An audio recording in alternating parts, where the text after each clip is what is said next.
Hi, I'm Byron Forrester. I'm the pastor of the Rowell and Cumberland Presbyterian Church and New Bern Cumberland Presbyterian Church at New Bern, Tennessee.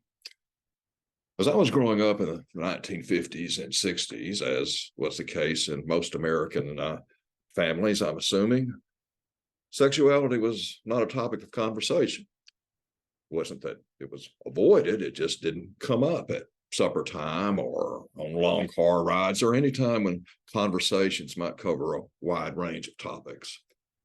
Of course, I was aware that there were boys who were called sissies and girls who were tomboys, but I was too young to be aware that there was a sexual identity aspect to either one.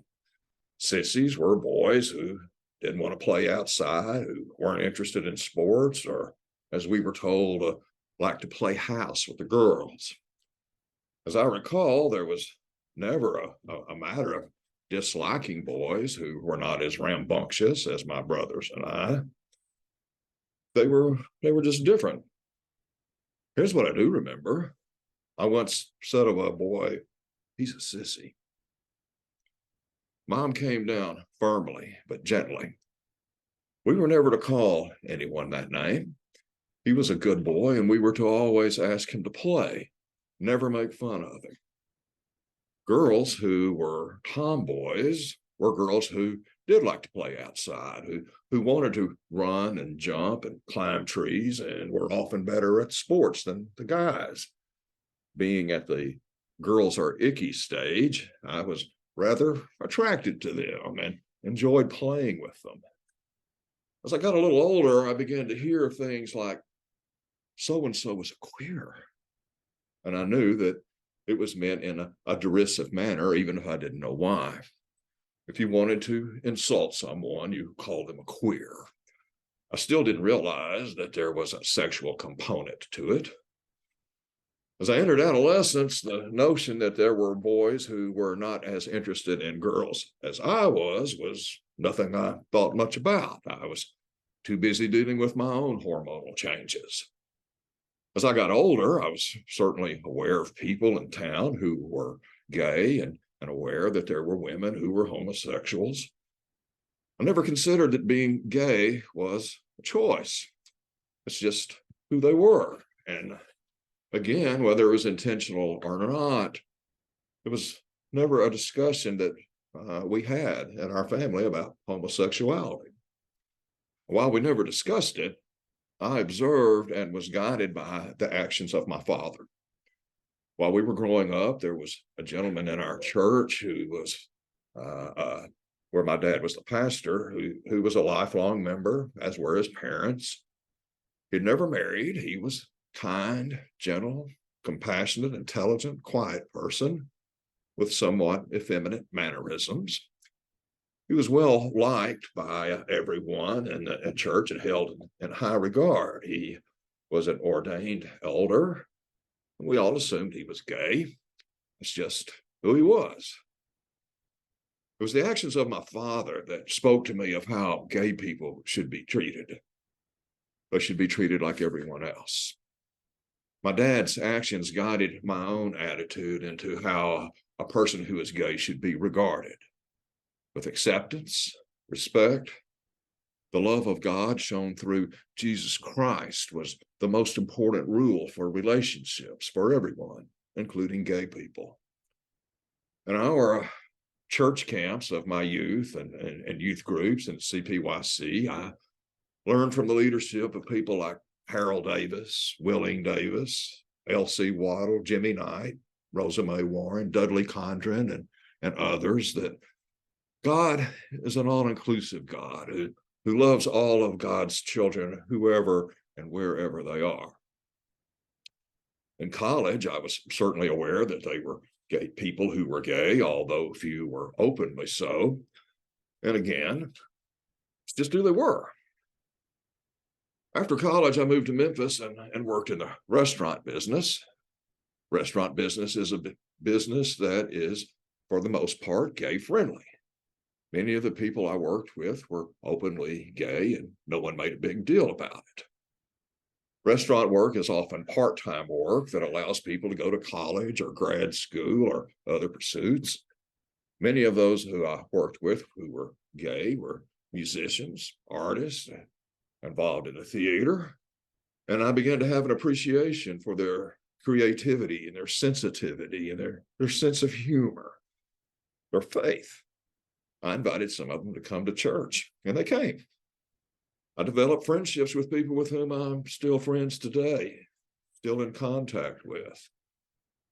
All of that to say is that there was never a seminal, life-altering moment, an epiphany that made me realize that LGBTQ people were also children of God. That had been well established early on in my life.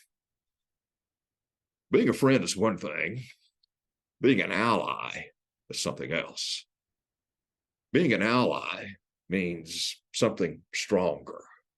It means to give someone support who needs it, and help and encouragement.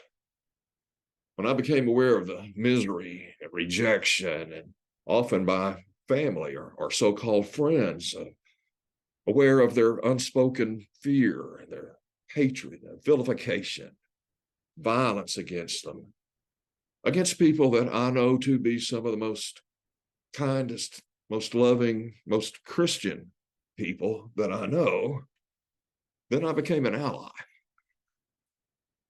The last commandment Jesus gave was the most important, that you love one another. Just as I love you, you should love one another. As a follower of Christ and someone who has answered God's call to the ministry, how could I do any other? How could I ignore the words of the prophets who call for justice? Jesus' ministry to people was to people who were despised, rejected by society. Jesus never said, love everyone except LGBTQ people. Jesus never condemned them for who they were. Jesus was an ally. If I'm to have the same mind as Christ, how can I not be an ally also? How can I not love and support those whom Jesus said are his sisters and brothers? How can I be silent in the face of those who would deny inclusion to my sisters and brothers who are created in the image of the same God as I am? How can I be quiet when people are hated, despised, who are said to be satanic because they embrace their personhood and have the courage to be the person that God created them to be, while they know that some are going to condemn them for doing so? My resolve to be an ally has grown stronger the last several years as the scourge of homophobia has risen in the church, in our church, in the Cumberland Presbyterian Church, the church of my family for generations. Actions and attempted actions by groups and individuals and judicatories of our church to purify our denomination by driving out LGBTQ persons, or at least prevent them from serving in positions of leadership, runs counter to everything that Jesus taught. Some people think they know better than God, who God can call to serve. People who give in to their cultural prejudices regarding human sexuality, and in doing so, ignore the whole of Scripture with its call for the reconciliation of all creation. Our daughter, Eleanor, Ellie, as some of you may know her, answered God's call to ministry while she was in college. Her mom and I and others who have known her for years knew that God had made a claim on her life. Her gifts for ministry were evident even as a young child, and as she grew and was nurtured in the faith by attending Sunday school and youth camps and retreats and CPYC. She served as worship leader in the camps and the truth retreats with her gift of music. She now serves as a youth worker in her church.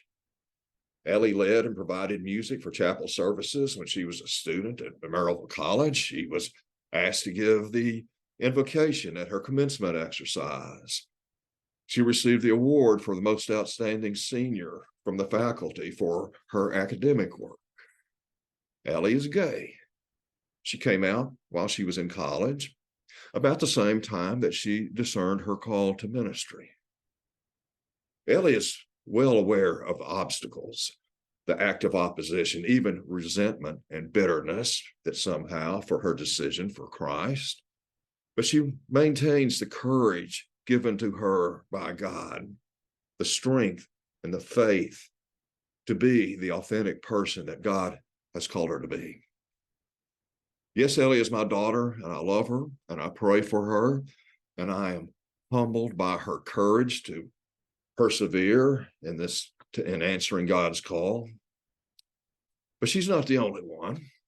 There are so many others who possess great gifts who have also been called to serve God in a variety of ways, but are ashamed, who are made to feel that they are lesser human beings, who are made to feel unworthy of serving God. Acts 10:15 reads, what God has made clean, you shall not call profane. I'm an ally. I will always be open and loving and accepting of persons who are lesbian, gay, bisexual, transgender, queer. I will love them in the way that Christ loves me, without conditions on how God created them. I will always value their worth, their gifts, their faith, their courage, especially those who are called to be witnesses for Christ in the world and for the world. Thank you.